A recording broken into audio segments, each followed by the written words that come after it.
भएको छ। किन अब नेकपा एमाले भित्र उहाँहरूको हैसियत के हुन्छ? यो निर्णय मानेर बस्ने, फरक कदम लिने, कसरी उहाँहरू जानुहुन्छ र मुलुकको भाग्य र भविष्य आज जसरी पछिल्लो चुनावबाट नेकपालाई जनताले सुम्पेका थिए, यो साँच्चै एउटा अप्ठ्यारो स्थितिबाट गुज्रेको छ, यसप्रति के भन्नुहुन्छ भनेर आज हामीले भीम रावललाई 100 प्रश्नका लागि आमन्त्रण गरेका छौँ। स्वागत छ तपाईँलाई कार्यक्रममा। धन्यवाद। मलाई असाध्यै अप्ठ्यारो भएको छ तपाईँलाई सम्बोधन गर्नका लागि। नवौं राष्ट्रिय महाधिवेशन पछाडि सबभन्दा धेरै मत ल्याएर एमालेको उपाध्यक्ष निर्वाचित हुनुभयो। त्यस पछाडि तपाईँसँग दर्जनौं अन्तर्वार्ता गरेका छु उपाध्यक्षका रूपमा। त्यस पछाडिको 41 महिना पनि तपाईँसँग धेरै अन्तर्वार्ता गर्ने अवसर मिल्यो नेकपा स्थायी समितिको सदस्यको रूपमा। अब मलाई आज दुःख लाग्छ, तपाईको 32 सालदेखिको झन्डै 45 वर्षको कम्युनिस्ट राजनीतिको इतिहासमा तपाईलाई पार्टीको कुनै पनि पद नभएको एउटा कम्युनिस्ट नेता, निलम्बित नेता भनेर मैले सम्बोधन गर्दा तपाईलाई चित्त दुख्छ होला, मलाई गाह्रो भयो। के गर्ने भन्नुहोस् त? होइन, मलाई त्यो चित्त दुख्दैन। किनभने नेपाल कम्युनिस्ट पार्टी एमालेको जो 9 राष्ट्रिय महाधिवेशनको जनादेश थियो, त्यसको निर्णय थियो, त्यसको विपरीत र पार्टीको विधान विपरीत केपी शर्मा ओलीजीले केही मान्छे आफ्नो गुटका मान्छे राखेर त्यो निर्णय गरेको हुनाले उहाँको त्यो निर्णय अवैध छ, विधान विपरीत छ। त्यसकारण 9 राष्ट्रिय महाधिवेशन मानेर यदि उहाँ अध्यक्ष म नै हुँ भनेर दाबी गर्नुहुन्छ भने म पनि उपाध्यक्ष नै हुँ। त्यसकारण एउटा प्रश्न त्यो। अर्को कुरा के छ भने मैले यो पार्टी सदस्यता केपी शर्मा ओलीजीको मुख हेरेर उहाँबाट लिएको होइन। म आन्दोलनबाट र हजारौं तत्कालीन कोर्डिनेसन केन्द्र हुँदै नेकपा माले हुँदै त्यसपछि नेकपा एमालेका सङ्गठित सदस्यहरू, तिनका प्रतिनिधिहरूको मन जितेर उहाँहरूको समर्थनबाट र आफ्नो स्वयं सक्रियताबाट म यो ठाउँमा पुगेको हुनाले त्यो केपी शर्मा ओलीजीको कुनै घोषणाले त्यो मैले त्यसबाट दुखित भएर यो के न भएछ, उहाँले गजब गर्नुभएछ या म राजनीतिमा मैले यो देश र जनताको जुन सेवाको लागि पाइला चालेको छु अब त्यो सबै चिज अवरोध हुने भने मलाई चिन्ता पनि छैन। यद्यपि उहाँले कम्युनिस्ट आन्दोलनलाई जसरी ध्वस्त गर्ने षड्यन्त्र गर्दै हुनुहुन्छ त्यसबाट चिन्तित चाहिँ अवश्य छु। अब त्यसो भए तपाईलाई के भनेर सम्बोधन गर्ने? केपी ओलीलाई एमाले अध्यक्ष नभन्ने, ईश्वर पोखरेललाई एमाले महासचिव नभन्ने, कि तपाईलाई नेकपा एमालेको उपाध्यक्ष भन्ने त? हाम्रो पार्टीको 9 राष्ट्रिय महाधिवेशनबाट पारित यो जुन विधान छ नि, यो विधानको हामीले धारा 13 हेर्यौं भने त्यसमा राष्ट्रिय महाधिवेशनले मात्रै केन्द्रीय कमिटीको चयन गर्न सक्छ भन्ने कुरा स्पष्ट रूपमा लेखेको छ। अब केपी शर्मा ओलीजी मैले 9 राष्ट्रिय महाधिवेशन माने भन्नुहुन्छ भन्नलाई व्यवहारमा उहाँले बालुवाटारमा हामी कसैलाई जानकारी नगराएर आफ्नो गुटको भेला गरेर त्यसबाट 10औं राष्ट्रिय महाधिवेशन आयोजक कमिटी गठन गर्नुभयो। र यदि 10औं राष्ट्रिय महाधिवेशन आयोजक कमिटी विधानमा नभएको उहाँ साँच्चीकै उहाँले गठन गर्नुभयो भने उहाँ त त्यसको अवैध प्रमुख हुनुभयो, त्यसको अवैध हाकिम हुनुभयो। उहाँ 9 राष्ट्रिय महाधिवेशन निर्वाचित अध्यक्ष होइन। त्यसकारण त्यस्तो अवैध संस्थाले गरेको जुन निर्णय छ त्यो त मलाई लागू हुँदैन नि। त्यसो भने तपाईको भनाइमा 71 सालमा जो 9औं राष्ट्रिय महाधिवेशन एमालेको भयो र अहिले सम्मानित सर्वोच्च अदालतले फागुन 23 गते जे निर्णय गरेर एमाले बिउताइदियो, त्यसको पदाधिकारी या कमिटी भन्ने छैन? उहाँ नै अवैध हो भने त त्यसो भए त एमालेको कमिटी भन्ने छैन। सर्वोच्च अदालतको जुन फागुन 23 गतेको फैसलाको कुरा गर्नुभयो, त्यो फैसला बमोजिम त यदि त्यसलाई मान्ने हो भने, यद्यपि त्यसले माग दाबी नगरेको समर्थनमा माग निवेदन दाबी नगरेको व्यक्ति नगरेको कुरामा अदालत प्रवेश गरेर कोही पनि फैसला गर्दैन। जो होस्, हामी अदालतको सम्मान गर्ने व्यक्ति भएको हुनाले हामीले त्यसको निर्णयलाई मानेकै छौँ। यदि त्यो निर्णयलाई प्रधानमन्त्री भएर पार्टीको अध्यक्ष भएर केपी शर्मा ओलीजीले मानेको हो भने त्यो निर्णयमा स्पष्ट रूपमा नेकपा एमाले र नेकपा माओवादी केन्द्रको एकीकरणको प्रक्रिया भङ्ग भयो। अब तपाईहरु पूर्ववत जे पार्टी हुनुहुन्थ्यो त्यही पुग्नुभयो भनिसकेपछि हामी स्वतः 9 राष्ट्रिय महाधिवेशनबाट हामी जे जस्तो जहाँ निर्वाचित भएका थियौं त्यसपछि हाम्रो संगठनात्मक संरचना केन्द्रदेखि स्थानीय तहसम्म जे थियो त्यो स्वतः स्थापित हुन्छ।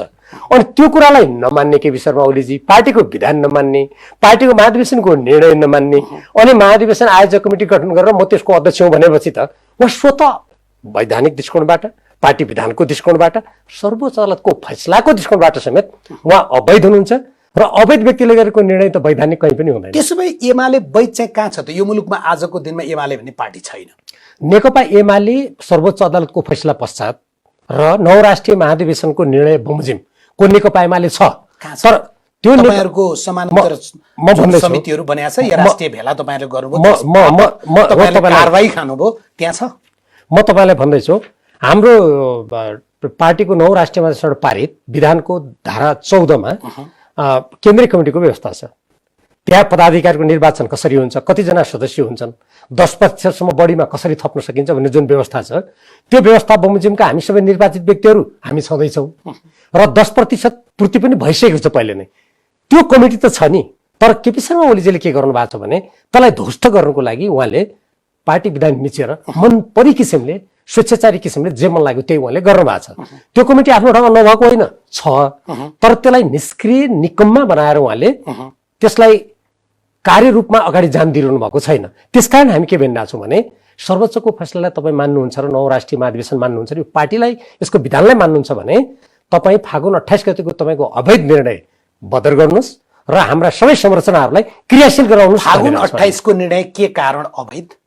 फागुन 28 गते उहाँले हामी जस्ता धेरै केन्द्रीय कमिटीका सदस्यहरूलाई कुनै जानकारी नगराई आफ्ना गुटका मान्छेहरूलाई भेला गराएर आफ्ना गुटका मानिसहरूलाई पनि केन्द्रीय कमिटीको बैठक भन्नुभएको छैन सूचना जारी गर्दा तपाईहरुलाई कुनै बेला अब के चिया खाने जस्तो बालुवाटारमा आमन्त्रण गरिन्छ। मतलब त्यस्तो खालको भाषा प्रयोग गरेर उहाँले आफ्नै गुटका मान्छेलाई पनि झुक्क्याएर उहाँले बोलाउनु भयो र त्यसपछि के गर्नुभयो त उहाँले भने पार्टीको विधानको धारा 13, 14, 58 को विपरीत उहाँले आफूलाई लागेका मान्छेहरू जो जो छन् थपिदिनु भयो, जबकि थप्ने स्थानै रिक्त छैन। त्यहाँ नजाउँ न। त्यसैकारणले थपेको कुरा अवैध किन भयो भन्नुभएको? नेकपा एमालेको बैठक बस्नका लागि या बैठकको गणपूरक संख्या पुग्नका लागि त तत्काल कायम केन्द्रीय समितिको संख्याको बहुमतले बैठक बस्न सक्ने होला। त्यति मात्र होइन, म तपाईलाई एउटा यति कुरा अवश्य सुनिदिनु होला धैर्यपूर्वक।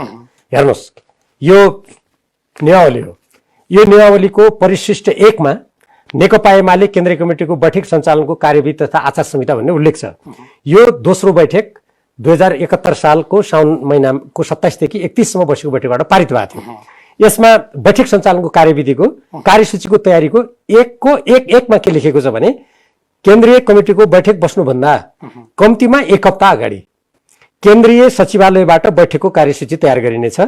सचिवालयबाट तयार गरिएको कार्यसूचीलाई स्थायी कमिटीले पारित गरी अन्तिम रूप दिनेछ। स्थायी कमिटीबाट पारित कार्यसूची बैठक बस्नुभन्दा कम्तीमा 3 दिन अगाडि केन्द्रीय कमिटी सदस्यहरू समक्ष पठाइनेछ। 1:4 मा प्रस्तावित कार्यसूचीमा कुनै विषय थप घट गर्न चाहने सदस्यले बैठक बस्नुभन्दा कम्तीमा 1 दिन अगाडि आफ्नो प्रस्ताव लिखित रूपमा सचिवालयमा पठाउनु पर्नेछ। अब केपी शर्मा ओलीजीले जुन तपाईँले फागुन 28 को बैठक किन नमान्ने भन्नुभएको थियो, यो सम्पूर्ण कुराको निर्लज्ज किसिमले उल्लङ्घन गर्नुभएको छ। 1 दोस्रो, यसको उल्लङ्घन मात्र होइन, पार्टी विधानको मैले जुन धारा 14 को कुरा गरेँ त्यहाँ भएका केन्द्रीय कमिटीका सदस्यहरू मध्ये धेरैलाई थाहा नदिकन उहाँले त्यहाँ मन परी किसिमले नेकपा एमालेको पार्टी सदस्य नभएका व्यक्तिहरूलाई उहाँले केन्द्रीय कमिटीको सदस्य बनाइदिनु भयो। त्यसको र राष्ट्रिय महाधिवेशन पार्टीको गठन गर्नुभयो। निर्देशन राष्ट्रिय महाधिवेशन आयोजक कमिटी गठन पार्टी निर्देशन 9 म बोकेर आएको छु। तपाईहरुको 71 सालदेखिका सबै अपानीहरू पनि बोकेर आएको छु। त्यस अर्थमा मैले तपाईलाई भनेको तपाईको भनाइ चाहिँ केन्द्रीय समितिको बैठक बोलाउनका लागि 7 दिन अगाडि जानकारी दिनुपर्छ। मेरो भनाइ अनुसार होइन, यो जुन नियमावली छ नि, नियमावलीमा मैले बोकेको नियमावली एउटै हो। यो केपी शर्मा ओलीजी स्वयंले उहाँकै अध्यक्षतामा बसेको बैठकबाट यो पारित हो। जुन व्यक्तिले म भनिहाल्नु, जुन व्यक्तिले आफ्नै अध्यक्षतामा भएको बैठकबाट पारित नियमावली मान्दैन त्यो त्यस्तो व्यक्तिलाई देशको प्रधानमन्त्री हुँ भन्न पनि अलि अप्ठ्यारो मान्नु पर्ने। ठीक छ। अब उहाँहरूले पठाएकोमा चाहिँ अब तपाईले मलाई पढेर सुनाइदिनु होला, किनभने तपाईहरुको नियमावलीको सबै पृष्ठ, सबै खण्ड, दफा, उपदफा, विधानका धारा मलाई आउँदैन, नआउनु स्वाभाविक पनि हो। तथापि दुईटै मैले पनि बोकेर आएको छु। उहाँले लेखेकोमा चाहिँ के लेख्नु भएको छ भने आगामी 10औं राष्ट्रिय महाधिवेशनबाट अनुमोदन गर्ने गरी मिति 77 फागुन 28 गते बसेको पार्टी केन्द्रीय कमिटीको यस 10औं विशेष बैठकले ब्राकेटमा विशेष छ, विशेष बैठकको व्यवस्था चाहिँ के रहेछ एकचोटि भनिदिनुस् त। उहाँ विशेष बैठकको व्यवस्था छैन, हाम्रोमा विशेष महाधिवेशनको व्यवस्था छ। यसरी बुझौँ, 28 गतेको बैठक विधान त थिएन, त्यसकारण हामी गएनौँ, हामीलाई खबर पनि थिएन। त्यस पछाडिका दुईटा बैठक पनि उहाँको निरङ्कुश चरित्र या अलोकतान्त्रिक चरित्रलाई बल दिने कुरा हुन्थ्यो, त्यसकारण हामी गएनौँ। त्यति मात्र होइन, त्यो दुईटा कुरा तपसिलो कुरा हो। प्रमुख कुरा के भने त्यो पछिल्ला दुईटा बैठकहरू मैले अघि जुन तपाईँलाई विधानका हाम्रा धाराहरू पढेर सुनाएँ त्यो धारा विपरीत त्यसको विरुद्धमा छन्। अब हामी नौ राष्ट्रिय महाधिवेशन नेकपा एमाले मान्ने, अदालतले तिम्रो एक नेकपा एमाले पूर्ववत जे छ त्यही हो भनेको छ, अनि हामी चाहिँ निरङ्कुश र स्वेच्छाचारी त हुँदै हो। त्यो कुरालाई निरङ्कुश कसरी भयो भने के विधान मिचेपछि निरङ्कुश हुन्छ नि। बहुमतले निर्णय गर्न पाउने र अल्पमत बहुमतको मातहत हुने भनेर तपाईँले लेख्नु भएको रहेछ नि त विधानमा। बहुमत उहाँले कहाँ देखाउनु भयो? जब उहाँले फागुन 28 गतिको तपाईँले बैठकमा कार्की पार्टी प्यालेसमा चाहिँ बहुमत कहाँ देखाउनु भयो? होइन, पार्टी कार्यको तपाईँले हाम्रो चाहिँ त्यो त्यति बेला बैठक पुस्तिकामा हेर्नुभयो भने 2/3 केन्द्रीय कमिटीका सदस्यको हस्ताक्षर छ। उहाँले हामीलाई उहाँको पनि बैठकमा बहुमत सदस्यको होइन, हस्ताक्षर उहाँले छ। खबर गरे खै, हामीले त त्यति बेला नेकपा एमाले खबर पठाएको आउनु भएन उहाँहरू भन्नु होइन, भएको गलत छ। कुरा। यति होइन, देशको प्रधानमन्त्रीलाई नि यति झुट बोल्नुभयो उहाँले, मैले भन्दाखेरि मेरो आफ्नै शिर निहुरिन्छ, किनभने देशको प्रधानमन्त्री मेरो पनि हो। तर देशको प्रधानमन्त्रीले यस्तो असत्य कुरा, यस्तो झुट्टा सार्वजनिक रूपमा बोलेको देख्दा नि हाम्रो नेपाल यति सुन्दर देशले कस्तो प्रधानमन्त्री पाएछ यो देशमा भनेर सम्पूर्ण देशभक्त नेपाली नागरिकले ग्लानी महसुस गर्नुपर्ने हो। होइन, त्यहाँनिर ठिक छ। मैले सोधेको चाहिँ जसरी कार्की पार्टी प्यालेसमा उहाँलाई कारवाही गर्ने निर्णय तपाईँहरूले गर्नुभएको थियो निरन्तर रूपमा पुस 5बाट सुरु गरेर माघ 11 सम्म, होइन, त्यसरी नै तपाईँलाई उहाँहरूले निर्णय गर्नुभयो। त्यहाँको बैठकमा उहाँहरू हुनुहुन्न थियो, यहाँको बैठकमा तपाईँहरू त्यो परिवेश यस्तो बराबर भयो कि क्या? होइन, त्यो परिवेश अत्यन्तै फरक छ राजजी। म उल्लेख गरौँ के गर्नुभयो त उहाँले भने, जब पुस 5 गति उहाँले प्रतिनिधि सभा विघटन गर्नुभयो त्यसको लगत्तै बालुवाटारमा उहाँले त्यति बेलाको नेपाल कम्युनिस्ट पार्टी नेकपाको केन्द्रीय कमिटीको सदस्यको गणपूर्वक सङ्ख्या पनि नपुगेको आफ्ना गुटका मान्छेलाई बोलाएर उहाँले पहिले सुरुमा 900 भनेर हल्ला गर्नुभयो, त्यसपछि 1100, पछि अपानी जारी गर्दा अपानी 5 जारी गर्दा त्यसमा 1501 जना मैले बनाएँ भनेर निर्वाचन आयोगमा पठाउनु भयो। त्यसकारण त्यति बेला पनि विधान मिच्ने पहिलो व्यक्ति उहाँ नै हो, हामीले गरेको होइन। उहाँले पहिला मिच्नुभयो, तपाईँलाई होइन, हामीले मिचेको होइन। सुन्नु न, उहाँले मिच्नुभयो।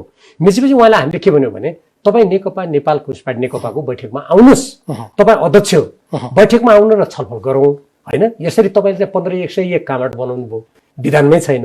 तपाईँ गणपूर्वक सङ्ख्या नपुगेको बैठक बालुवाटारमा गरेर यो नै बैठक हो भनेर यस्तो स्वेच्छाचारी र निरङ्कुश कुरा तपाईँ नगर्नुहोस्। सरकार प्रधानमन्त्रीको सरकारी निवासभित्र बसेर यस्तो नचाहिने काम तपाईँ नगर्नुहोस् भनेर हामीले पटक पटक उहाँलाई भन्यौँ। तर उहाँले सुन्नु भएन र उल्टै त्यो 1501 को केन्द्र कमिटी मात्रै बनाउनु भएन, उहाँले नेकपा एमाले भन्ने पार्टीसँग दर्ता गराउनु भयो निर्वाचन। त्यो त अलि पहिल्यै हो, होइन न, त्यो यो विवादकै सन्दर्भमा उहाँले पहिले गरे पनि त्यो कुरालाई अगाडि बढाउनको लागि उहाँले सबै चाँजो पाँजो मिलाउनु भयो। त्यसो भएको हुनाले उहाँले त पार्टीको विरुद्धमा खुले आम विधान मिच्नुभयो नि। मिचेपछि पहिलो चरणमा उहाँलाई के गरियो भने अध्यक्षबाट हटाएर पार्टी केन्द्रीय कमिटीको कार्यकारी अध्यक्ष उहाँले आफै अपानी 5 मा भदौ 26 गते भएको थाई कमिटीको बैठकको निर्णय भनेर अर्का अध्यक्ष पुष्पकमल दाहाल प्रचण्डजीलाई कार्यकारी अध्यक्ष भनेर निर्णयमा सहमति जनाउनु भएको थियो। त्यो कार्यकारी अध्यक्ष भने त बैठक बोलाउनु पाउने अख्तियारी भएको अधिकार प्राप्त अध्यक्ष हो। त्यो अधिकार प्राप्त भएको तर फेरि पनि 5 जनाको हस्ताक्षर लिएर बैठक बोलाइदिनु पर्यो भनेर बालुवाटारै जाने कार्यकारी। त्यो मेलमिलापको लागि हेर्नुहोस्, किनभने यो राजनीतिमा कहिलेकाहीँ कस्तो हुन्छ भने मैले पनि यस बीचमा जस्तो धुमराई भएको चतुर 2 गतेको जुन बैठक असफल भयो हाम्रो, त्यसपछि मैले बालुवाटारमै गएर 2.5 घण्टा प्रधानमन्त्री पार्टीका अध्यक्ष केपी शर्मा ओलीसँग मैले कुरा गरेँ। मैले वार्ता गर्नुभयो उहाँसँग? मैले गरेँ। मैले के भने उहाँलाई भने 2.5 घण्टा के गफ गरेर उहाँको निवासमा मैले के भने हेर्नुहोस् हामी यत्रो 70 वर्ष लामो यो एउटा कम्युनिस्ट आन्दोलनको यो चरणमा आइपुगेका छौँ, यत्रो ठुलो सफलता छ। अब अदालतबाट हामीले तपाईँले नै गरेको जुन एकता थियो त्यसलाई अदालतले ठुटाइदियो, होइन। हिजो प्रधानमन्त्रीले बोल्नुभयो, म यसमा जोडिहाल्छु, अदालतले के एकता गराउँछ भन्नु। उहाँलाई म प्रति प्रश्न गर्न चाहन्छु। पार्टी बनाउँछ होइन, पार्टी एकता बनाउँछ, दुईटा मिलाउँछ भनेको थियो। म उहाँलाई प्रश्न गर्न आउँछ अनि त्यसले अदालतले के पार्टी फुटाउँछ?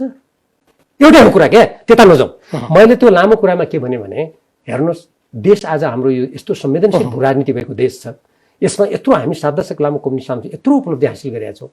हाम्रा बिचमा तिता मिठा होलान्, अन्तर्विरोध होलान्, त्यसलाई व्यवस्थापन गर्ने प्रमुख जिम्मेदारी तपाईँको हो।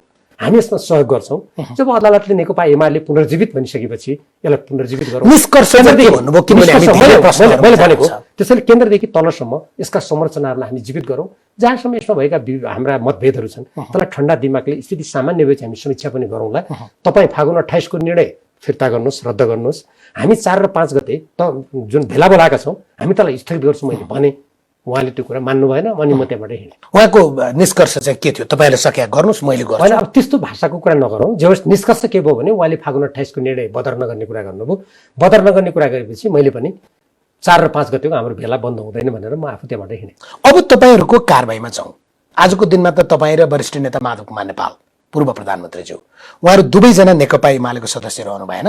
तपाईँहरूलाई उहाँले चाहिँ 6 महिनाका लागि निलम्बन गर्दै गर्दाको भाषामा के लेखिदिनु भयो भने सुधारका लागि पुनरावेदन गर्नु सक्छौ होइन, सुध्रिएर आयो भने कारबाहीको समय घटाउन सकिनेछ, अझ बढी भयो भने अझ बढ्न सक्नेछ।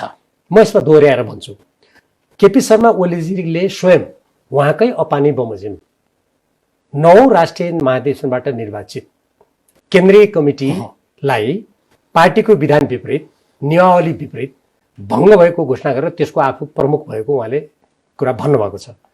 त्यो उहाँको अवैध कमिटी हो, उहाँ स्वयं अवैध अध्यक्षमा परिणत हुनुभएको भनेको आजको दिनमा तपाईँको नेकपा एमालेको अध्यक्ष केपी ओली होइन।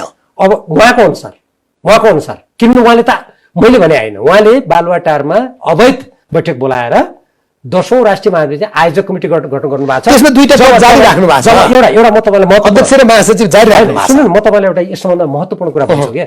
एउटा सामान्य मान्छेले एउटा सजिलै बुझ्ने एउटा भाषा म तपाईँलाई भन्न चाहन्छु। उहाँले अवैध भएर एउटा कति पनि नहिचकिचाइ एउटा आफ्नो पदको गरिमा मर्यादालाई समेत बिर्सेर उहाँले कसरी त्यो काम गर्नुभयो र त्यसैले उहाँले गरेको काम हामीलाई लागु हुँदैन। मैले किनभने सुन्नुहोस् है, यो हाम्रो पार्टीको विधानको अध्याय 3 को केन्द्रीय निकायहरू भन्ने व्यवस्था छ। त्यसको धारा 13 को क हेरेर सुनौ, हेर्नुहोस् कमा के भन्छ, राष्ट्रिय महाधिवेशन पार्टीको सर्वोच्च संस्था हुनेछ र यसको आयोजना केन्द्रीय कमिटीद्वारा हरेक 5 वर्षमा हुनेछ। अनि उहाँले आयोजक कमिटी बनाएर त्यसको म प्रमुख हुनेछु, उहाँ अवैध हुनु भएन। अनि त्यस्तो अवैध व्यक्तिले गरेको निर्णय मैले माने भने मैले पनि 9 राष्ट्रिय महाधिवेशनको विधान मिचेको ठहर्छ। त्यसकारण मेरो हाम्रो पदको कुरामा भनिहाल्नु, त्यसकारण त्यस्तो अवैध व्यक्तिले अवैध कमिटीले गरेको निर्णयले न माधव कुमार नेपालजीको वरिष्ठ नेताको पद जान्छ, न मेरो उपाध्यक्ष पद जान्छ, जाँदैन। त उहाँले उपाध्यक्ष पद होइन भने भीम रावलजी सदस्य पद गयो, साधारण सदस्य पद। तपाईँले त साधारण सदस्य कुरा, म त उपाध्यक्ष पदै जाँदैन भनिरहेको छु। साधारण सदस्य त कुरा त पछिको कुरा हो नि। उहाँले मलाई भन्नु पर्यो विधानको कुन व्यवस्था बमोजिम उहाँले केन्द्रीय कमिटी भङ्ग गर्नुभयो, राष्ट्रिय महाधिवेशन आयोजक कमिटी गठन गर्नुभयो। तपाईँले उहाँको महासचिव ईश्वर पोखरेलले लेखेको पत्रको जवाब चाहिँ किन दिनुभयो? मैले जवाब दिए होइन, मैले उहाँले जुन त्यो छापाहरूमा बाहिर छ्यापछ्यापी आएपछि मैले उहाँलाई उल्टो पत्र लेखेको छु र के भनेको छु भन्दा तपाईँले स्वीकार गर्नुभयो त उहाँलाई अध्यक्ष ईश्वर पोखरेल? होइन, राजनीतिमा के हुन्छ भने कुनै व्यक्तिले कसैलाई आरोप लगाएपछि त्यसको जवाब दिनुको अर्थ तँलाई माने भने हुन्छ र हुँदैन? सम्बोधन सहित गरेपछि त मानेको होइन। सम्बोधन भने मैले उहाँलाई के भनेको छु, 9 राष्ट्रिय महाधिवेशनद्वारा निर्वाचित केन्द्रीय कमिटीको अध्यक्ष भनेको छु मैले। म पछि आयोजक कमिटीको अध्यक्ष मान्दिनँ तपाईँलाई भने हो नि। म त कानुन र राजनीति दुइटै मैले मिसाएर लेखेको छु नि। ठिक छ त, अब के गर्नुहुन्छ जाम न त। होइन, हामी नेपाल कम्युनिस्ट पार्टी एमालेका धेरै लामो समय काम गरेर त्यसका सिर्जनाकार हौँ। त्यसकारण केपी शर्मा ओलीजीले यो पार्टी कब्जा गरेर नेकपा नेपाल कम्युनिस्ट पार्टी नेकपा निर्माण गरेर जुन दुईटा पार्टी आएको थियो त्यसलाई त उहाँले फुटाउनु भयो। आफै गोप्य सम्झौता गर्ने, आफै त्यसलाई गर्ने, आफ्नो वचनमाथि आफै बञ्चौरो प्रहार उहाँले गर्नुभयो। अब नेकपा एमाले पार्टी पनि कतै सौलो रहिहाल्छ कि भने यसलाई फुटाउने उहाँले जुन काम गर्दै प्रयास गरिरहनु भएको छ, यसबाट मैले के बुझेको छु भने उहाँले नेपालको कम्युनिस्ट आन्दोलनलाई विसर्जन गरिदिने र 2006 सालदेखि राष्ट्रिय स्वाधीनता, स्वतन्त्रता, अखण्डताको झण्डा बुलन्द गर्ने, असमान सन्धि सम्झौताको विरुद्धमा उभिने यो जुन शक्ति छ यसलाई छिन्नभिन्न गरिदिएर लिपुलेक, लिम्पियाधुरा, कालापानीको बारेमा नेपालमा आवाज नउठोस् भनेर षड्यन्त्र गर्ने। किनभने त्यो सर्वसम्मतिबाट पारित गरेको हुनाले उहाँले प्रतिनिधि सभा विघटन गरिदिनु भयो। एक नागरिकता सभा विघटन चाहिँ त्यो नक्सामा एकमत भावर गरे, एउटा प्रमुख कारण थियो। अर्को नागरिकता सम्बन्धी विधेयक धेरै लामो लडाइँपछि राज्य व्यवस्था समितिबाट अड्केर मात्र होइन, राज्य व्यवस्था समितिबाट प्रतिनिधि सभामा ठिक्क पारित हुने बिन्दुमा पुगेको थियो। त्यो नागरिकता विधेयक पारित हुन नदिन लिम्पियाधुरा, लिपुलेक र कालापानीको सर्वसम्मतबाट निकाल्ने नक्सा तिमीहरू नै होइनौ भनेर उहाँको नेतृत्वमा भावर त्यो काम त उहाँको नेतृत्वमा होइन। यही त प्रधानमन्त्री हुनुहुन्थ्यो। होइन, प्रधानमन्त्री संसदलाई बिजनेस संसदलाई तपाईँ प्रस्ताव त्यो सरकारले दिन्छ। त्यो बिजनेस कसरी आयो म भन्छु नि। त्यो के भयो, पहिले भारतले आफ्नो राजनीतिक नक्सामा त्यो कुरा राख्यो, हामीले संसदमा बोल्यौँ, पार्टीको केन्द्रीय कमिटीमा भन्यौँ, सार्वजनिक रूपमा बोल्यौँ, संसदका समितिहरूमा भन्यौँ, उहाँले मान्नु भएन। र संसदको रोस्टरमा उभिएर के भन्नुभयो, नक्सा चाहियो, जुन जमिन पनि नक्सामा राखे भयो नि, उहाँले व्यङ्ग्य गर्नुभयो, मान्नु भएन। नक्सा छापाखानाबाट जतिवटा नि छापा उहाँले मान्नु भएन। तर पछि के भयो, जब भारतीय रक्षा मन्त्रीले भारत र नेपाल दुईटै विभिन्न देशहरू कोरोना विषाणुको संक्रमणबाट ग्रसित भइरहेको बेलामा त्यहाँ बाटोको कथित उद्घाटन गर्नु, पिथौरागढ लिपुलेकसम्म जाने भनेर, त्यो उद्घाटन गरेपछि नेपालमा देशभक्त, चाहे तपाईँहरू जस्ता सञ्चारकर्मी हुनुहोस्, चाहे राजनीतिक दल, चाहे सांसद, सबले एक स्वरले त्यसको विरोध गरेर प्रधानमन्त्रीको विरुद्धमा अब आन्दोलन हुन थालेपछि उहाँले बाध्य भएर अनि त्यो नक्सा म ल्याउँछु भनेर भन्नुभयो, बाध्य भएर। तर त्यसमा पनि के गर्नु उहाँले, पछि शिक्षा मन्त्रालय अन्तर्गत पाठ्यक्रम विकास केन्द्रबाट हाम्रो भूभाग कहाँ कहाँ मिचिएको छ, 10 गजा कहाँ मिचिएका छन्, यस सम्बन्धी अन्तर्राष्ट्रिय कानुन के छ, यो एउटा देशको सार्वभौमता सम्बन्धी, अखण्डता सम्बन्धी, लिपुलेक, लिम्पियाधुरा लगायत कहाँ कहाँ के भएको छ भनेर त्यही सरकारले निकालेको पुस्तिका जो मसँग सुरक्षित छ त्यसमाथि उहाँले प्रतिबन्ध लगाउनु। त्यसमा व्यक्तिको गुणगान छ भन्ने होइन, छैन, के पनि छैन व्यक्तिगत गुणगान, के पनि छैन। त्यो एउटै कारण हो कि उहाँले त्यो नक्सा निकाल्न मान्नु भएको थिएन। अब त्यो दस्तावेजको रूपमा अभिलिखित भएर आएर आजको हाम्रो पुस्तालाई पढ्यो, त्यो सन्दर्भ सामग्रीको रूपमा थियो त्यो पाठ्यक्रममा, त्यो पढ्यो भने त मेरो देशको छातीमा विदेशीको कहाँ बुट बजारिएछ भनेर देशभक्त नेपाली सचेत हुने भए। आजको पुस्ताले कुरा बुझ्ने भयो, जुन कुरा केपी ओली चाहनुहुन्न भनेको। त्यसकारण 2016 मा प्रधानमन्त्री गर्ने काम गर्न केपी ओलीजी होइन। 2016 मा राष्ट्रवादी छवि बनाउनु भएको भन्नेको प्रधानमन्त्री केपी ओली, एमाले अध्यक्ष केपी ओली 2020 र 21 मा आइपुग्दा चाहिँ उहाँ विभिन्न घटना तपाईले जोड्नुभयो, उहाँ राष्ट्रघाती हो। उहाँले नेपालको राष्ट्रहित विपरीत गरेका 1 दर्जन विषयहरू त मैले उठाएको छु सुरुदेखि, जसमा संयुक्त सैनिक अभ्यास हाम्रो देशको नेपालको संविधानमा स्वतन्त्र जुन हाम्रो परराष्ट्र नीति छ त्यसको विरुद्धमा गरेको कुरादेखि लिएर अहिले हालसालै नेपालको कृषि क्षेत्रमा जहाँ उहाँको मन्त्रीजीले एकातिर भाषण गर्छन् माछा, मासु, दुधमा हाम्रो देश आत्मनिर्भर हुने, एकातिर भाषण गर्छन्, अर्कोतिर यो क्षेत्र त बाह्य लगानी नै अगाडि बढ्दैन भनेर इजरायलसँग एमसिसी को योजना अन्तर्गत गरेका 14 वटा जुन गोप्य सम्झौता छन्, एउटा सम्झौता संसदमा छ, त्यो मूल हो, अरू गोप्य छन्। र युवराज खतिवड़ाले प्रतिनिधि सभामा पारित नभएको सम्झौतालाई कार्यान्वयन गर्नको लागि त्यसको एउटा दफा गोप्य सम्झौता पत्राचार गरेर आफै संशोधन गरिदिएछ र कार्यान्वयन सम्झौता गरेर देशघाती काम गरिरहेछ। अरू देशमा भएको भए युवराज खतिवड़ालाई हतकडी लाग्नु पर्थ्यो भनेर मैले दर्जनौं ठाउँमा भनिसकेँ। तर उहाँलाई त अमेरिकाको राजदूत बनाइएको छ। यसैले त राष्ट्रिय हित विपरीत केपी शर्मा ओलीजी कसरी काम गर्न उद्धत हुनुहुन्छ मैले भनेको। अब पछिल्लो कुरा म भन्दैछु, कृषि क्षेत्रमा बाह्य लगानी गर्ने भनेर नेपाली कांग्रेसको कथित उदारवादी नीति अन्तर्गत समेत नेपालको कानुनबाट रोक लगाएको, वर्जित गरेको कुरालाई केपी शर्मा ओलीले खोलेर उहाँले अब नेपाली किसानहरूलाई पराधीन बनाउने, त्यो पनि एमसिसी अन्तर्गतकै योजना हो, थाहा राख्नुहोस्। यस्तो काम उहाँले गर्नुभएको छ। त्यसकारणले गर्दा उहाँले त्यति बेला जुन भारतीय नाकाबन्दीको बेला जुन अडान राख्नुभयो त्यो बेलाको संयुक्त सरकार थियो, त्यो सरकारमा कस्ता कस्ता मान्छे थिए म अलिकति स्मरण गराउँछु। उदाहरणको लागि चन्द्रप्रकाश मैनाली, सीपी मैनाली, चित्रबहादुर केसी, म पनि थिएँ, कमल थापा पनि हुनुहुन्थ्यो, विजय गसदार पनि, अरू धेरैजना हुनुहुन्थ्यो। संयुक्त सरकार थियो। त्यहाँ केपी शर्मा ओलीजीले राष्ट्रिय हित विपरीत अलिकति चाइचुइ गर्ने बित्तिकै दुईजनाले हात चेक्ने बित्तिकै उहाँ ढल्नुहुन्थ्यो। त्यो बेला अहिले मलाई के लाग्छ, नक्कली रहेछ होइन, मलाई अहिले के लाग्छ भने त्यो बेला उहाँले बाध्यात्मक रूपमा मात्रै, हामी जस्ता धेरै मान्छेहरू त्यहाँ भएको हुनाले र सरकार स्वयं अहिलेको जस्तो बहुमत प्राप्त जे गरे पनि मैले गर्छु भन्ने अवस्था नभएको हुनाले तपाईले आज एउटा निष्कर्ष, दर्जनौं तपाईका आरोप या तपाईको आफ्नो रियलाइजेसनले के भन्यो भने आरोप होइन, तथ्यले दिएर यी मान्छे चाहिँ राष्ट्रघाती रहेछन्, यिनी मुलुकको हितमा काम गर्दा रहेछन्, यिनलाई हामीले नवौं महाधिवेशनबाट अध्यक्ष निर्वाचित गर्दा मत त तपाईहरुले दिया होइन।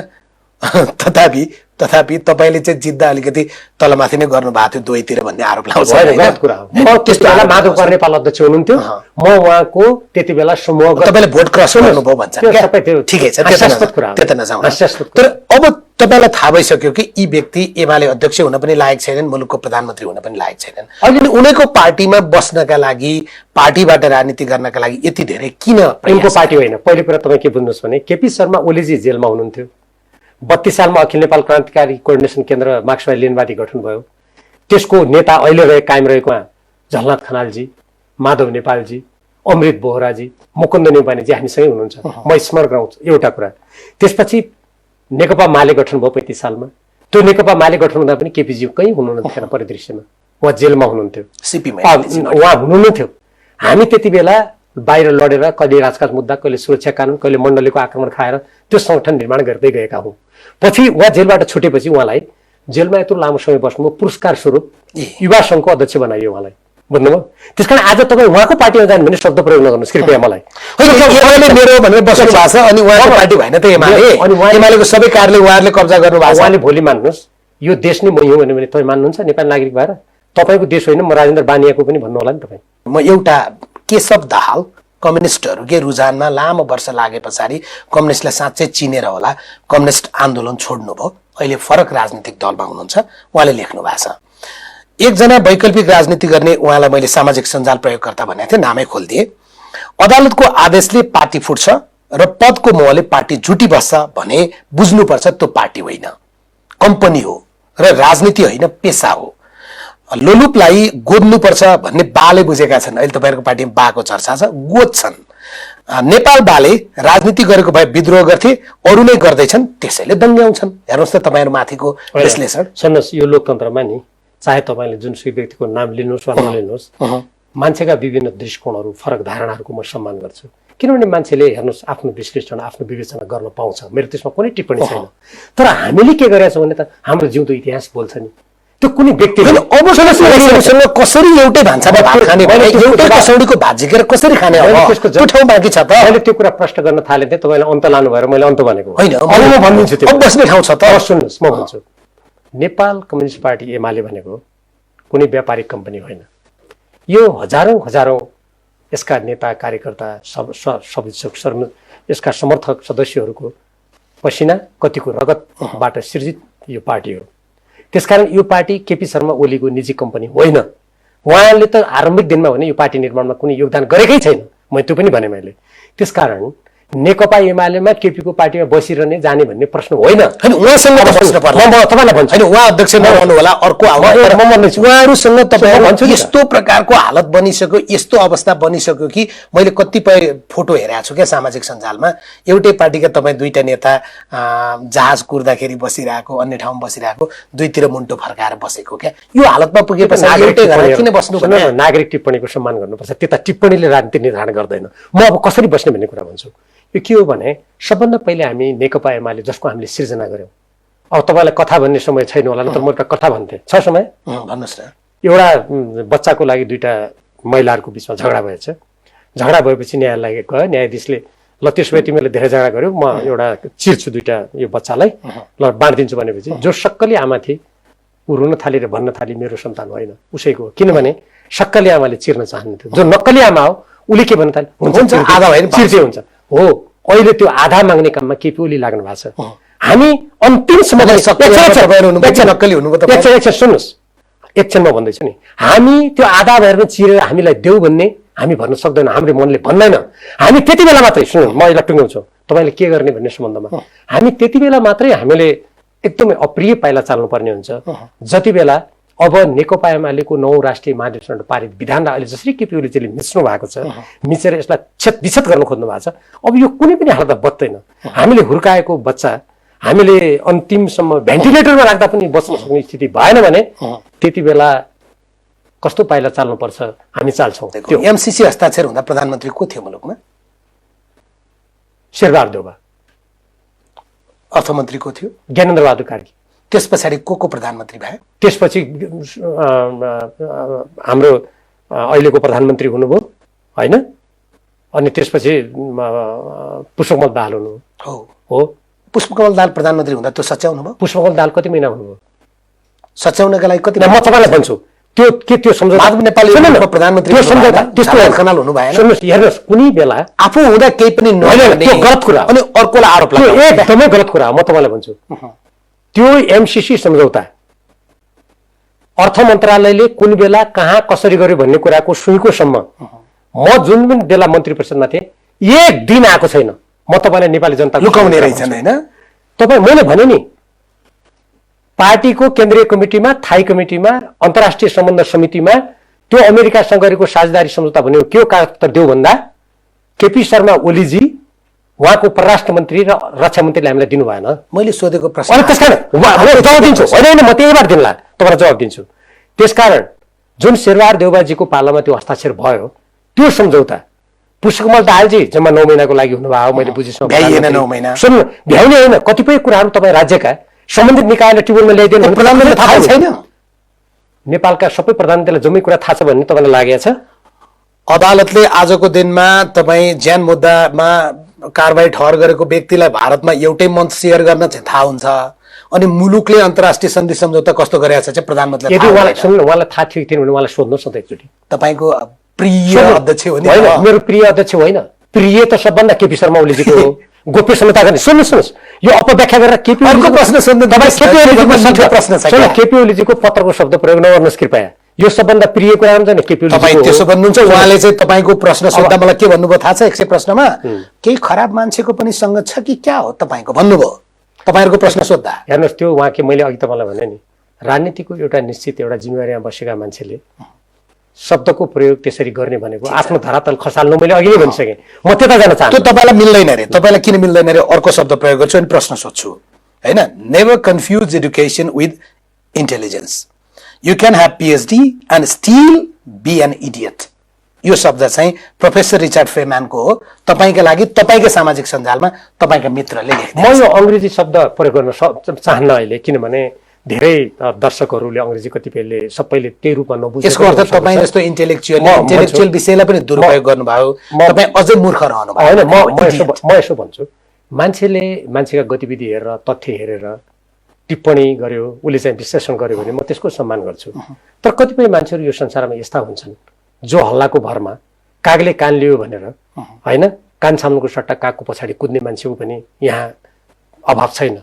त्यसकारण म यस्ता कुराहरूमा हेर्नुहोस्, म लोकतन्त्रमा विश्वास गर्ने व्यक्ति भएको र अझ मार्क्सवाद भनेको द्वन्द्ववादमा आधारित भएको हुनाले आलोचना टिप्पणी प्रति टिप्पणीप्रति म कुनै आक्रोशित हुने त्यसमा त्यस्ता खराब शब्द प्रयोग मेरो संस्कारभित्र पर्दैन। म यति मात्र तपाईँलाई भन्छु, यति मात्र भन्छु। म नेपाली जनताले नेपालका नेताहरूको संस्कार चाहिँ अब कम्तीमा पनि कन्फ्युज नहुनु। सबै राम्रो हुनुहुन्छ, राम्रै मान्नु। सबैको होइन हेर्नुहोस्, म त्यसकारण यहीँबाट पनि के भन्न चाहन्छु भने जब मान्छे कोदो चामल तिल मास गहत एकै ठाउँमा मिसाएर अनि यो सबै उस्तै हो भन्न थाल्छ, बिग्रिन्छ कुरा। गतलाई गतै भन्नु पर्यो। अर्काको शक्ति प्रयोग गरेर अर्काको पार्टीको नाम लिएर 3 वर्षसम्म राई त तपाईँहरूले गरे हो नि। त्यो जम्मै चित्त तपाईँहरूले मिसा। सुन्नु, त्यसका सिर्जनाकार, त्यसका सम्झौताकार, त्यसको त्यो भित्रभित्र षड्यन्त्रकार को थियो? त्यो त एउटा निष्पक्ष सञ्चार जगत भुक्तभोगी त तपाईँहरू नै हुनुपर्ने होइन। म अनुभवी अवश्य छु, मैले देखाएको छु नजिकबाट।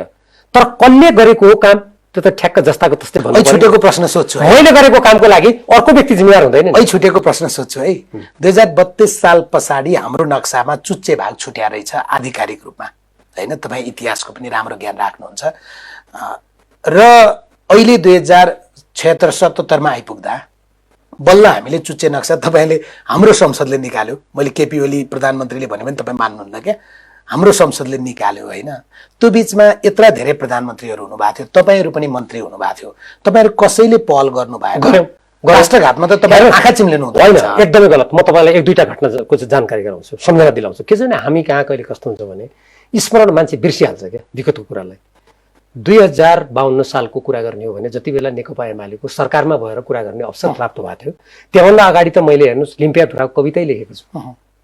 तपाईँ मेरो कविताको बाहिर हेर्नुभयो भने लिम्पियाधुरालाई समेटेको तपाईँ पाउनु। आजकल कविता बडो घुरिरहेको आजकल होइन, त्यति बेला देखिरहेछ। आजकल होइन, म विद्यार्थी कालदेखि कविता र गीत लेख्ने मान्छे हुँ। त सुनिराख्नुहोस्, म जति बेला स्कुलमा पढ्थेँ मैले बारम्बार भनेको छु सार्वजनिक रूपमा, त्यति बेला चुच्चे नक्सा थियो नेपालको नक्सामा।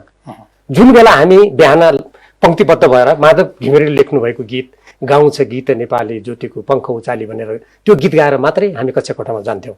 त्यो बेला चुच्चे नक्सा थियो नेपालको नक्सामा, बुझ्नुहोस्। पछि गएर म जो विद्यार्थी कालमा जब हामी चाहिँ राजनीति गर्दै गयौँ, हामीले प्रत्येक ठाउँमा यो कुरा उठाएका छौँ, बोलेका छौँ। तर मन्त्री हुँदा मन्त्री हुँदा पनि बोलेका छौँ। म तपाईँलाई भन्नु पुग्दैन भने फिर्ता ल्याउनु पर्छ। होइन, फिर्ता ल्याउनुको लागि प्रस्ताव राखेका छौँ नि त। तपाईँ 9 महिनामा सरकारबाट अल्पमतको सरकार हटाइदिएपछि कसरी गर्नुहुन्छ? त्यही भएर त नेपाली जनताले अहिले 2/3 अब तपाईँलाई दियौँ।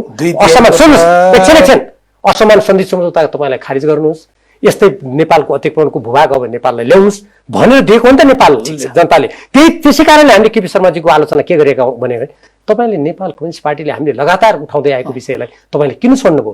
किन तपाईँ पहल गर्नुहुन्न? हाम्रो आपत्ति त्यहाँ हो नि। त्यसकारण म तपाईँलाई 51-52 सम्झना दिलाउँछु। मनमोहन अधिकारी प्रधानमन्त्री हुनुहुन्थ्यो, त्यो बेलामा उहाँको भ्रमण दलको सदस्य म पनि थिएँ, भारतमा गएका थियौँ र पीवी नरसिंह राव त्यहाँको प्रधानमन्त्री हुनुहुन्थ्यो। राष्ट्रपति भवनको एउटा बैठक कक्षमा हाम्रो बैठक हुँदाखेरि त्यहाँ स्पष्ट भाषामा हामीले हाम्रो देशमा भएका अतिक्रमणहरू हटाउने 1950 को असमान सन्धिका यी दफाहरू हटाउने हामीले प्रस्ताव राख्दा भारतीय प्रधानमन्त्रीले त्यसो भए कूटनीतिक माध्यमबाट यो कुरा गरौँ भने त्यही बेलादेखि परराष्ट्र मन्त्रालय त्यो प्रस्ताव प्रवेश भएको अनि केही पनि गरेन भनेर उठाउनु तर 51 सालबाटै तपाईँ त राष्ट्रघाती मान्नुहुन्न होला, अहिलेसम्म नबनेको र धेरै राष्ट्रघाती भन्छन्। महाकाली सन्धिको सुरुवात नै त्यहीँबाट भएको थियो। फेरि महाकाली सन्धि भनेको जति बेला पर्पस शेरबहादेव प्रधानमन्त्री हुनुहुन्थ्यो, हाम्रो पार्टी केन्द्रीय कमिटीमा विवाद भयो, तत्कालीन नेकपा एमाले त ठुलो मूल्य चुकाए, पार्टी नै विभाजित भयो। तपाईँलाई सम्झना होला, वामदेवहरूलाई तपाईँ दण्ड लगाइदिनु भएको थियो त्यति बेला, अहिले केपीओले त्यही दण्ड तपाईँ हान्दिनु। यो के थियो भने त्यति बेला महाकाली सन्धिका जति कतिपय कुराहरू मैले महाकाली सन्धि भइसकेपछि तत्कालीन संसदको संयुक्त समितिको म सदस्य हुँ। कालापानीमा हामी निरीक्षण गर्न गएका छौँ, रामचन्द्र पौडेल सभामुख हुनुहुन्थ्यो। त्यसैले हामीले त्यति बेला जुन महाकाली नदीमा सम्झी समझौता गरेर त्यसका जुन गल्ती भए त्यसको तीव्र विरोध गरेर तत्कालीन संसदको संयुक्त बैठकबाट संकल्प प्रस्ताव पारित गर्ने मान्छे हामीहरू हौँ।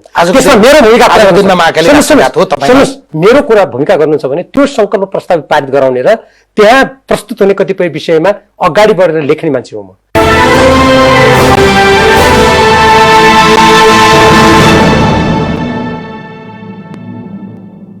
हिमाल स्टील प्रेजेंट्स यक्ष प्रश्न। हिमाल स्टील, हिमालले बढी सुरक्षित घर बनाउँछ। Powered by Bravo Bank, a reason for your success.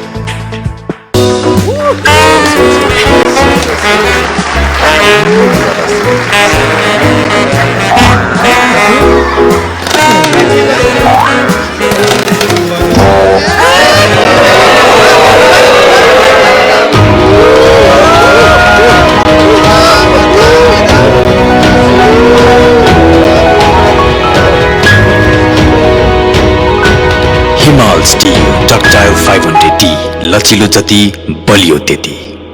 हिमाल स्टील, हिमालले बढी सुरक्षित घर बनाउँछ।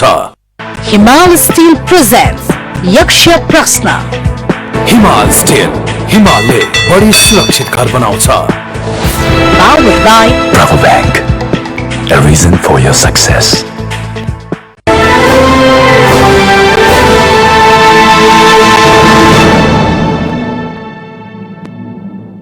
अब दुई तीनटा प्रश्नको जवाब दिइदिनुहोस् न। 6 महिनाभित्रमा प्रधानमन्त्री पार्टी अध्यक्ष केपी ओलीलाई आवेदन गर्ने कि नगर्ने? के को लागि? निलम्बन फुकुवाका लागि। मैले तपाईँलाई अघि नै भने आवेदन गर्ने। मैले सुन्नु न, मैले तपाईँले आवेदन भन्नु भने मैले सुरुमै भने तपाईँ एउटा यस्तो सञ्चारकर्मी हुनुहुन्छ क्षेत्रको, तपाईँ आँगरेपछि अलङ्कार बुझ्नुहुन्छ। मैले आरम्भमै भने उहाँले नेकपा एमालेको विधान नियमावली मिचेर उहाँ आफै अवैध हुनुहुन्छ। अवैध व्यक्तिका प्रत्येक क्रियाकलापहरू, अवैध कमिटीले गरेका कामहरू सबै अवैध हुन्छ। आवेदन नगर्ने। अब त्यस्तो अवैध कुराले गरेर पठाएका पत्रको अनि त्यो अवैध कामको अगाडि गएर अनि तपाईँ यो सच्याउनु होला, तपाईँको अगाडि यो म माग गर्छु भनेर नेकपा एमालेको 9 राष्ट्रिय महाधिवेशनको विधान, त्यसको नीति कार्यक्रम मान्ने कुनै पनि नेकपा एमालेको स्वाभिमानी सदस्यले त्यो काम गर्दैन। ओके।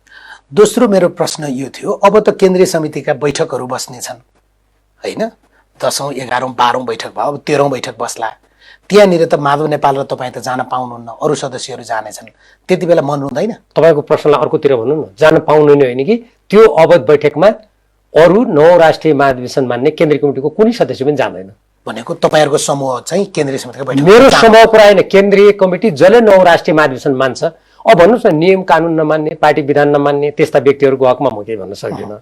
जो विधान मान्छ, जो यो कम्युनिस्ट आन्दोलनको भविष्य तहस नस नहोस्, ध्वस्त नहोस्, यहाँ कुनै गोर्बाचोबी प्रवृत्ति घुसेर नष्ट नहोस् भन्ने जो चाहन्छन् त्यो कोही पनि जाँदैनन् त्यो नक्कली केन्द्रीय कमिटीमा। ओके। अर्को चाहिँ त्यसो भए तपाईँहरू केपी ओलीसँग अब टक्करकै हिसाबबाट जाने हो, राजनीतिक लडाइँ लड्ने हो होइन? अर्थ त त्यही लाग्छ नि, राजनीतिक लडाइँ लड्ने हो। नेपाल कम्युनिस्ट पार्टीको नीति विधान, नेपालको स्वाधीनता, नेपालको संविधान र लोकतन्त्रको लागि जो जो अवरोधक भएर आउँछन्, चाहे केपी शर्मा ओलीजी हुन् चाहे अर्का कोही हुन्, त्यस्तो व्यक्तिहरूसँग राजनीतिक रूपमा सङ्घर्ष हुन्छ, गलत कुराको विरुद्धमा उभिइन्छ, प्रतिवाद हुन्छ र नेपाल कम्युनिस्ट पार्टी एमालेको जुन वास्तविक राष्ट्रिय स्वाधीनता स्वतन्त्रता नेपाली जनताको हक अधिकारका यसका कार्यक्रमहरू छन् त्यसको प्रतिरक्षाको लागि आवश्यक पाइला चालिन्छ। अब त्यसो भए शेरधन राई प्रदेश नम्बर 1 को मुख्यमन्त्री, डोरमणि पौडेल बागमती प्रदेशको मुख्यमन्त्री, उहाँहरू गलतै भएर उहाँहरूमाथि अविश्वासको प्रस्ताव दर्ता गर्नुभयो होला नि होइन? त्यति बेला नेपाल कम्युनिस्ट पार्टी नेकपा भित्र स्वयं केपी शर्मा ओलीजीले त्यो पार्टीको विधान मिचेर 1501 जनाको कमिटी बनाएर विभाजनको रेखा कोर्नु भएको थियो। त्यो विभाजनको द्वन्द्वको कारणले गर्दा त्यति बेला जुन तपाईँले लच्चा गर्नुभयो त्यसका ती परिणामहरू थिए। अहिले फिर्ता चाहिँ किन लिनु भयो? किन त्यो अध्याय बन्द भयो नि। अब न नेकपा रह्यो न नेकपाको बेलाको चालेका पाइला रहे। अनि त्यो चाहिँ जब त्यो नै समाप्त भएपछि अनि यो अध्यायमा टाँसिरहनु पर्ने त आवश्यक अब फेरि अविश्वासको प्रस्ताव दर्ता होइन। अब फेरि के गर्ने भन्ने कुरा त अहिले केपी शर्मा ओली जी र उहाँको गुटले गर्ने काम र अहिलेको राजनीतिक परिस्थितिबाट उत्पन्न जे स्थिति हुन्छ तदनुकूल नै पाइला चाल्ने कुरा आउँछ। अब प्रचण्डसँग बारम्बार बैठक भइरहेको हुन्छ, खुसुर खुसुर भइरहेको हुन्छ, के कुरा हुन्छ? खुसुर खुसुर होइन, प्रचण्डसँग मात्र होइन। हामी जसरी केपी शर्मा ओलीजीले अरूसँग वार्ता गरिरहनु भएको छ, हामीले पनि कुनै पनि राजनीतिक दलसँग कुनै पनि नेतासँग वार्ता उहाँ त दलको अध्यक्ष हो, उहाँले त वार्ता टोली बनाउनु भएको छ, पाउनुहुन्छ। तपाईँहरू त दलको चाहिँ आधिकारिक व्यक्ति हुनुभयो त नि। म उपाध्यक्ष होइन, पार्टीले निर्णय गरेर तपाईँलाई वार्ताको लागि खटाएको छ। अनि उहाँलाई केन्द्रीय कमिटीले हामीले निर्णय गरेर खटाएको छौँ र उहाँ केन्द्रीय समितिको बैठक देखाउनुहुन्छ? त्यो नक्कली केन्द्रीय कमिटीको बैठक देखाएर हुन्छ र? होइन, मैले सोधेको प्रचण्डसँग चाहिँ तपाईँहरूको माया त त्यो त कुक्क आउँछ नि त, त्यो माया अहिले पनि छ। कुरा चाहिँ के गर्नुहुन्छ? अब तपाईँहरू एमाले भित्र अटाउनु भएन, हामीले के भन्नुहुन्छ? हाम्रो देश अहिले हेर्नुहोस्, राष्ट्रिय सुरक्षाको दृष्टिकोणबाट, लोकतन्त्रको सुरक्षाको दृष्टिकोणबाट, कम्युनिस्ट आन्दोलनको सुरक्षाको दृष्टिकोणबाट र आम रूपमा नेपाली जनताको जुन एउटा समृद्धिको आकांक्षा थियो त्यसको दृष्टिकोणबाट अत्यन्त सङ्कटग्रस्त बाटोबाट गुज्रिरहेको छ। यस्तो अवस्थामा देशका कुनै पनि राजनीतिक दलका नेता कुनै पनि पक्षसँग जसले यी विषयमा चासो सरकार राख्छन् हामी वार्ता गर्न स्वतन्त्र छौँ र हामी गर्छौँ। र जहाँसम्म तपाईँले मायाप्रीतिको कुरा गर्नुभएको छ, स्वाभाविक छ। सुन्नुहोस् न, जब मायाप्रीतिको जुन कुरा गर्नुभएको छ, तपाईँले जति बेला नेपाल कम्युनिस्ट पार्टी नेकपा थियो त्यति बेला बालुवाटारमा अध्यक्ष द्वयको नाममा बाहिरबाट झट्ट हेर्दाखेरि यो साँच्चीकै मायाप्रीति त अनौठो रहेछ भनेर उहाँहरूको हकमा लागु हुन्छ। हाम्रो यो मायाप्रीतिको प्रसङ्ग होइन, यो राष्ट्रिय सुन्नुहोस्, यो राष्ट्रिय राजनीतिलाई कसरी यो सङ्कटग्रस्तबाट कसरी बाह्य हस्तक्षेपका यी अत्यन्त घृणित तानाबानाहरूबाट नेपाललाई बचाउने हामी त्यसको लागि त जसो पनि कुरा गर्छौँ। अर्को अन्तर्वार्ता 100 प्रश्नमा गर्दै गर्दा तपाईँलाई माओवादी केन्द्रको नेता भीम रावल भनेर गर्न पाइनेछ? यो केपी ओलीलाई त्यति बेला तपाईँले या हामी कसैले त्यो पहिले नेपाल कम्युनिस्ट पार्टी नेकपा जुन थियो त्यसको अर्का अध्यक्ष भनेर घोषणा गर्न तपाईँले पाउनुभयो भने तपाईँले भने त्यो पनि पाउनुहुन्छ। अब होइन भने म नेकपा एमालेको उपाध्यक्ष हुँ र जब त्यति बेलासम्म म यो पार्टीमा र यही रूपमा म अगाडि बढ्छु जति बेलासम्म अर्को पाइला चाल्नुपर्ने बाध्यात्मक स्थिति आउँदैन। होइन, अर्को पाइला चाल्ने त सजिलो कुरा रहेछ नि। सांसदको मोहन ऐ भनिसक्नुभयो म पद लोलुप होइन भनेर धेरैचोटि जवाब दिनुभएको छ होइन, श्रृङ्खलै भन्नुभयो। त्यसो हो भने त तत्काल पार्टीबाट विद्रोह गर्न पाइन्छ, किनभने 40% केन्द्रीय सदस्य 40% सांसद नपुगेर त यो तपाईँहरूको यति अहिले विद्रोह भनेको केपी शर्मा ओलीजीले गर्नुभएको छ। हामी उहाँको विद्रोह समन गर्ने अभियानमा छौँ। अहिले तपाईँहरू चाहिँ संस्थापन हो, अहिले किन होइन, अल्पमत संस्थापन हुन्छ होइन, त्यो प्रमाणित कहाँ भएको छ? त्यसैले हामी त्यो समन गर्ने पक्षमा। सांसद कति जति बेला हामी नेपाल कम्युनिस्ट पार्टी नेकपाको क्रान्तिकारी सिद्धान्तको दमकलबाट केपी शर्माले लगाएको आगो निभाउन अब हामी सक्दैनौँ भन्ने अन्तिम निष्कर्षमा पुग्छौँ, त्यति बेला हामीले अर्को एउटा सुरक्षित जनताको हक अधिकारको लड्ने गृह कसरी निर्माण गर्नुपर्छ त्यो धेरै पछिको कुरा हुन सक्दछ। तर त्यो हुँदैन भन्ने कुरा त होइन, किनभने राजनीति भनेको हेर्नुहोस् स्वेच्छाले गर्ने सम्भावनाको सबै त्यो स्वेच्छाले गर्ने कुरा हो। त्यो कुनै व्यक्तिले म हेर्नु जुन बेला राजनीतिमा लागे कुनै व्यक्तिले भनेर लागे पनि होइन, आज केपी ओलीले छोड भन्दा मैले छोड्ने पनि होइन। यी कसैले सोध्छ भने बडो साहित्यिक रूपमा भन्नुभयो। तपाईँको आज तपाईँसँग छैन होला, मलाई त कविता पनि सुन्नु मन थियो। होइन, कविता म तपाईँलाई सुनाउन सक्थेँ अहिले पनि होइन, मसँग थियो होला, तर अब कविता सुनाउनु अर्को दिन मलाई बोलाउनुहोस्, आज यो राजनीति विश्लेषण नै गरौँ। हस्, तपाईँहरूको कम्तीमा पनि जनताका पक्षमा जनता साह्रै प्रताडित छन् भीम रावलजी। कोरोनाको दोस्रो लहरको कुरा छ, वायुमण्डलीय प्रदूषण देख्नुभयो होइन, विद्यालयहरू बन्द गरेर बस्नुपर्ने अवस्था छ। हुन त प्रधानमन्त्रीज्यू दिनमा 10 किलोमिटर बाटो पिच भएको छ, देश सबै रामराज्य भएको छ, शैलीको प्रस्तुति गर्नुहुन्छ। जनताले त्यस्तै अनुभूति गर्न पाइदियो हुन्थ्यो। कम्युनिस्ट भनेको गरिब जनताका लागि काम गर्छन् र यिनीहरूको शासन आयो भने त हामी पनि 2 छाक खान पाउँछौँ भन्ने थियो, खालि नेताले मात्रै खान पाउने हुँदो रहेछ। तपाईँहरूको जनताप्रति केन्द्रित राजनीति भइदियोस्। तपाईँलाई धेरै धन्यवाद। धन्यवाद।